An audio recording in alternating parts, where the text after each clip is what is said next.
ओ गोरी चमड़ी वाले अंग्रेजों, तुम्हारा हमारे देश में क्या काम? छोटा नागपुर सदियों से हमारा है और तुम इसे हमसे छीन नहीं सकते। इसीलिए यही अच्छा है कि वापस अपने देश लौट जाओ, वरना शवों के ढेर लगा दिए जाएंगे।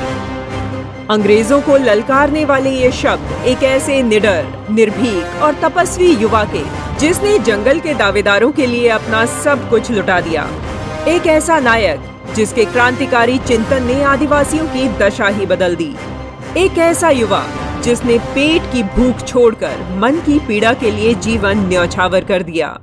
एक ऐसा क्रांतिवीर जिसने अपना जीवन आदिवासियों की सेवा में लगा दिया। ऐसा देशभक्त जो धरती आबा के नाम से पहचाना जाता है। ऐसा महान तपस्वी जिसे आज भी लोग भगवान के रूप में पूजते हैं। वो कोई और नहीं, बिरसा मुंडा ही हैं। बिरसा मुंडा मात्र 25 वर्ष के जीवन काल में माँ भारती के लिए, धरती के लिए, आदिवासी भाई बहनों के लिए इतना कुछ कर गए कि आज भी उनका बलिदान रोंगटे खड़े कर देता है। बिरसा का जन्म 1875 में छोटा नागपुर क्षेत्र में मुंडा नाम की वनवासी जनजाति में हुआ था। अत्यंत गरीबी में जीवन यापन करने वाले बिरसा बहुत ही प्रभावशाली व्यक्तित्व के थे। उन दिनों आदिवासी ब्रिटिश सरकार के शोषण की भट्टी में झुलस रहे थे। इंडियन फॉरेस्ट एक्ट के नाम पर उनसे उनकी भूमि और अधिकार छीन लिए गए। जंगल के दावेदार अब बेघर और 2 वक्त की रोटी को तरस रहे थे। परेशान कुछ आदिवासियों ने प्रलोभन में आकर ईसाई धर्म अपना लिया, जबकि कुछ लोग अंधविश्वास की आंधी में जकड़ लिए गए। साफ सफाई न होने से आदिवासी समाज के लोग बड़ी संख्या में हैजा, चेचक जैसे रोगों की चपेट में आ गए। बिरसा मुंडा ने अनुभव किया कि सामाजिक कुरीतियों के कोहरे ने आदिवासी समाज को ज्ञान के प्रकाश से वंचित कर दिया है। जातीय भेदभाव से परे स्वयं को धरती पुत्र मानने वाले आदिवासी अब छिन्न भिन्न होने लगे, आपस में झगड़ने लगे। बिरसा अपने साथियों को फिर से जंगल में सरल सादा जीवन जीते हुए देखना चाहते थे। उन्होंने स्वयं के भोजन की चिंता न करते हुए लोगों में जागरूकता फैलानी आरंभ कर दी। उन्होंने न मात्र अंग्रेजों की मंशा सभी को बताई, अपितु सामाजिक, आर्थिक और राजनीतिक स्तर पर जागरूकता भी फैलाई। उनकी एक बात आदिवासियों के हृदय में चिंगारी पैदा कर देती। आदिवासी उनकी वाणी को स्वयं भगवान की वाणी मानते और उसी मार्ग पर चल पड़ते। वन नायक बिरसा ने लोगों के मन में त्याग और शक्ति की ज्योति जलाई। गुरु आनंद पांडे से वेद और उपनिषदों की विद्या ग्रहण की और बीमार लोगों की सेवा में जुट गए। वे जिसे भी दवा देते वो ठीक हो जाता। उनका प्रभाव दिन प्रतिदिन बढ़ता जा रहा था। 1894 में आए अकाल के दौरान बिरसा मुंडा ने अपने समुदाय और अन्य लोगों के लिए अंग्रेजों से लगान माफी को लेकर आंदोलन किया। बिरसा मुंडा ने साथियों के साथ मिलकर ईसाई मिशनरियों, अंग्रेजों के चापलूस जमींदारों और साहूकारों के विरुद्ध बिगुल फूंक दिया और हथियार उठा लिए। इस क्रांति को नाम दिया उलगुलान। यह आंदोलन ब्रिटिश शासकों के लिए चुनौती बन गया, जिसे तोड़ने के लिए अंग्रेजों ने कुटिल चाल चली और बिरसा के सैनिक मुख्यालय पर हमला बोल दिया। अंग्रेजों ने बंदूकों से फायर झोंके तो बिरसा के अनुयायियों ने कमान से तीर निकाले, परंतु तीर कमान से बंदूक का सामना नहीं किया जा सका।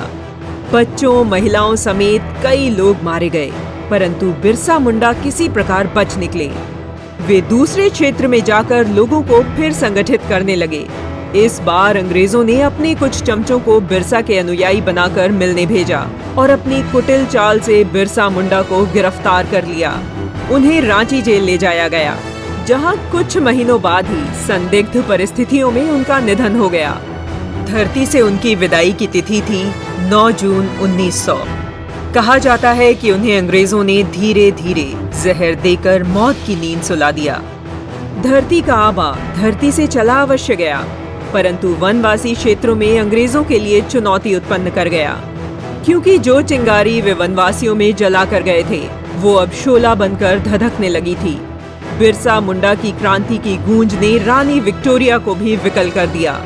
11 नवंबर 1908 में अंग्रेज सरकार को आदिवासियों के संरक्षण के लिए छोटा नागपुर काश्तकारी अधिनियम बनाने पर विवश होना पड़ा।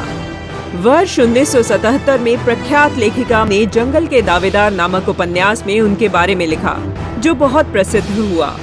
वर्ष 2000 में उनकी स्मृति में ही वनवासी बहुल क्षेत्र को पृथक राज्य झारखंड बनाया गया। जंगल दावेदार बिरसा मुंडा को मिस्टर झारखंड कहा जाए तो अनुचित न होगा। आज से लगभग 145 वर्ष पूर्व भारत की मिट्टी पर जन्मा यह सपूत हमें आज भी स्मरण कराता है कि अपनी मिट्टी, अपना धर्म, अपनी संस्कृति, अपने रीति रिवाज और अपनी परंपराओं से बढ़कर कुछ नहीं है। वनों में रहने वाले वनवासी बंधु हजारों वर्षों से प्रकृति की पूजा करते हुए सनातन धर्म की वैदिक धारा से जुड़े हैं, परंतु कुछ स्वार्थी लोग आदिवासियों को शरण कहकर उन्हें उनकी परंपरा से काटने का कुटिल प्रयास कर रहे हैं और उन्हें धर्मांतरण के लिए उकसाते रहते हैं। जबकि शरण कहो या सनातन, सभी प्राचीन भारतीय धर्म का ही स्वरूप हैं। धर्मांतरण को रोकने के लिए झारखंड में धर्म स्वतंत्र विधेयक मददगार साबित हो रहा है। कानून आने के बाद से धर्मांतरण के मामलों में तेजी से कमी आई है। 150 वर्ष पूर्व धरती आबा आदिवासियों के भगवान बिरसा मुंडा ने ईसाई धर्म को ठुकरा दिया था और लोगों को अंग्रेजों के छल कपट का भान करवाया था। भगवान बिरसा के संदेश आज भी आदिवासी बंधुओं सहित देश भर के लोगों को मार्ग दिखाते हैं।